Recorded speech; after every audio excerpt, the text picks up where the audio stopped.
my mom always taught me real well when it comes to food. Like she would always, make me lunch for school and all that stuff. And even after later, I was playing poker, she would make me a big bag lunch. I'd be going to a casino. I'm the only guy, like the only nerd at the table who brings his own lunch. They're all ordering from restaurants and things like that.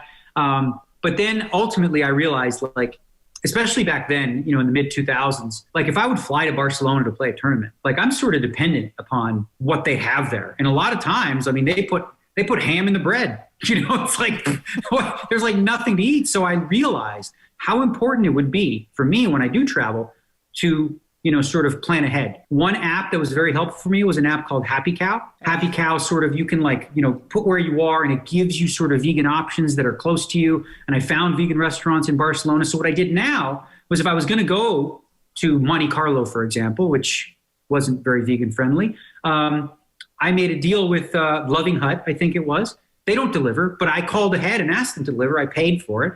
And I made sure to have food while I was there. And then, of course, when I'm home and I play the World Series of Poker, I park a trailer, literally like an RV, outside the Rio that has a full kitchen and a fridge. So on breaks, I can go and have prepared meals that, that I have someone help me make. But it's very, very important for me anyway, to plan ahead, because otherwise I'd be really, really frustrated. Right. Because I'm like, I would get angry, and I'm like, I can't compete and play in an event if I'm like, starving and complaining. And so I realized I had to take it upon myself and to plan ahead and, to whatever, bring some things with me to tide me over, whether it's a protein bar or some sort of snacks. Yeah. I read in an interview that you said that you knew dairy was bad, and you said nobody thinks dairy is a good idea. So giving it up for you was kind of a no-brainer, which was obviously that step from veg to vegan. I wish that were true, that no one thought it was a good idea. We wouldn't even have to be here. Switch for Good could just evaporate. But I love that you said that, love that you feel that way. Where do you think the status quo is as far as that conversation goes? And what did you mean by, nobody thinks dairy is a good idea? Yeah. So, to expand on that, like when you look at, people that are considering themselves to be healthy or eating a healthy diet, whether it's paleo or what's this, like Atkins 3.0 now, keto, all this, one of the, common threads among all these different diets is the idea that like to limit or expunge dairy completely. Right. So if you look at, I think CNN did a review of like the top 8 different possible diets, and predominantly the best ones were, dairy free. Like we know, obviously you guys know that the vast majority of the population is lactose intolerant. Yeah. Right. There's a reason you can't just drink a gallon of milk. I can drink a gallon of wine, but I can't drink a gallon of milk without puking. Right. Because the body, rejects it. So I guess when I say nobody thinks that, it's like very few people think like having an excess of dairy is part of a healthy diet. I know that the 4 main food groups, which used to be 13 and before that was 17, then, now there's not even like it's fruits and vegetables in the same group. Like those are not the same things. But they've done that marketing wise to convince us that, well, meat and dairy are 50% of what you need to be eating, which, we know is not true. That's a very good point. So you're so successful as a poker player.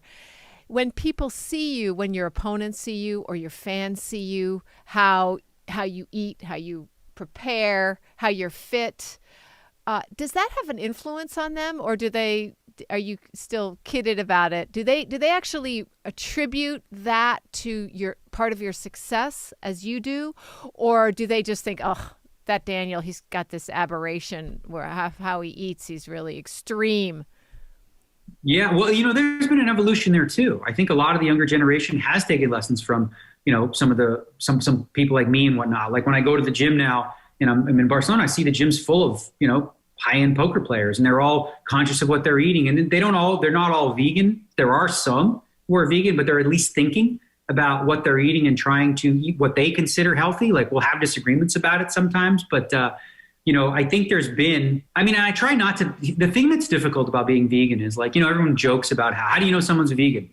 Don't worry, they'll tell you, right? Like it's difficult though, because like when people see you eating something different and unique or whatever, they're like, what is that?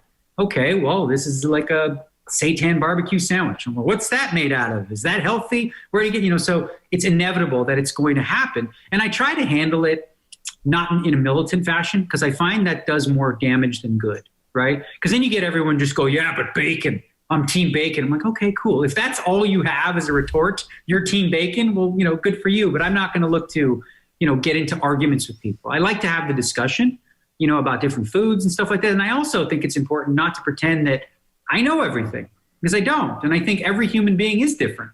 There are some, body types who will do better on a vegan diet than others. We're all different. I do believe that, everyone can adapt to a vegan diet, but, not everyone is supposed to have the exact same diet. Like an 80-year-old woman, versus a 23-year-old, athlete, the likelihood of them requiring different types of diets is very, very high. I mean, it's very unlikely that, what's best for her would be the same as what's best for him at that point of his life. Mm-hmm. What do you think one of the most successful conversations you've had on veganism? And you said, it's so important not to lambaste people and just, be kind and easy and answer their questions and, let them go on their journey. But, we, at the end of the day, we eat meat in society because everyone else eats meat. What we were talking about earlier, the status quo is a really powerful manipulator. So, hey folks. Okay. Back by very popular demand is our plant-powered plate fridge magnet, which you are going to receive for free if you leave us a rating and a review on whatever platform you're listening to this podcast on. So here are the details. Just write your quick review. Does not need to be long, does not need to be a whole story. Just be honest and speak from the heart. Then take a quick screenshot of the review you wrote and email it to us at podcast@switchforgood.org. That's podcast@switchforgood.org.